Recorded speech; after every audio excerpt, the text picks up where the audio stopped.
It's lunchtime, and this is Brad Anderson's Lunch Break. Two of my favorite things about Microsoft are the smart people that constantly visit campus and the great fleet of shuttles. Whenever I can, I try to take advantage of both of these things and grab lunch with some of the tech industry's best and brightest. This week, I meet up with John Houston, the Chief Information Security Officer at the University of Pittsburgh Medical Center.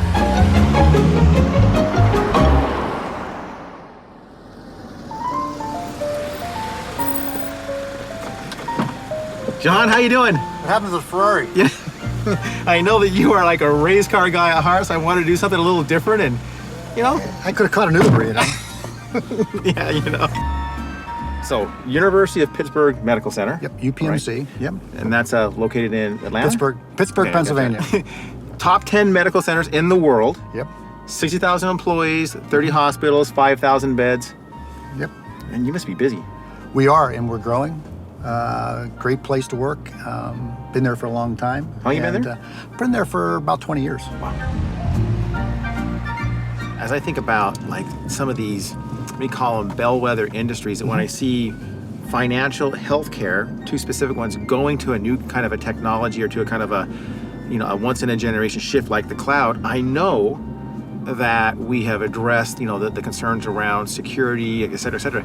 And I will also say this, that Microsoft is one of the good guys. You have too much riding on your cloud products to allow something like a security incident to derail it. That's existential for us. I look at Microsoft, and I almost always make the assumption that you're going to get it right, or you're going to put a lot of effort into everything you do from a security perspective. It's sort of built into the way you do business, and it's been that way for a long time.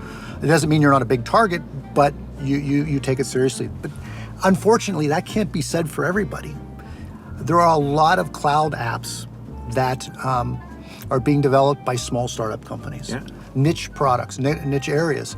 And often those staff that do the development are very small and don't necessarily understand security the way that they necessarily should.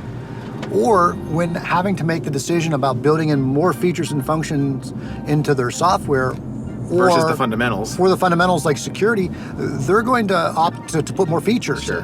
Because that's what's going to allow them to sell their product or get traction with their product in the market. So I understand that. However, unfortunately, often one's done to the exclusion of the other. And we've certainly had some situations where we've found that the security of these apps is wanting. You get a chance to give a lot of keynotes and addresses in very big environments, but you've also testified in front of the Senate. I have 3 times. So what's more nerve-wracking, a big keynote or testifying in front of the Senate? Probably the Senate. That's what I would think too. When you're 15 feet from Hillary Clinton, or under oath. Ted Kennedy. Yeah, it can be somewhat overwhelming, but it was a lot of fun as well. I wasn't a hostile witness. How do you then look at the partners, the vendors you're going to partner with, and push them to deliver what you need?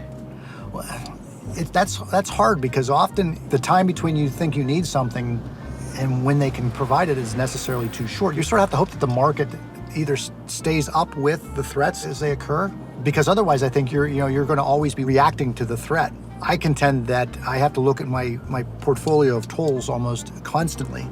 And any tool that I might use today to secure my environment in 2 to 3, 4 years could be obsolete. Oh, if it even lasts that long. So I'm constantly changing tool sets. It's not because I've made bad decisions. It's because the threats change, the technologies change to confront the threats, and my business continues to evolve and to change so that the things that were suitable before just simply are no longer suitable. This is one of the points that we really try to push with all of our customers, which is if you're using, say you're on Office 2010, great product, but it's 7 years old. Yep. And the sophistication of the attacks and stuff that are being leveled against everybody has changed dramatically in that period of time. Sure. And so, one of our points to people is you move to the cloud, like, you guys are in the process of moving to Office 365, you're going to be more secure because you're going to be up to date with all the latest innovations and all the latest defenses that we've implemented, immediately. As long as Microsoft can continue to be progressive and deliver those up-to-date platforms, I agree with you. But that is a challenge for a lot of vendors, is to continue to keep their software up to date and to evolve it. Next time on Brad Anderson's Lunch Break. We used to work for a company that did a lot of defense work, and they had the mil-spec catalog for all the different military specifications, and one of them was donuts. Do they really? So if you're going to buy donuts for the military, there is a specification for donuts. I've seen the specification.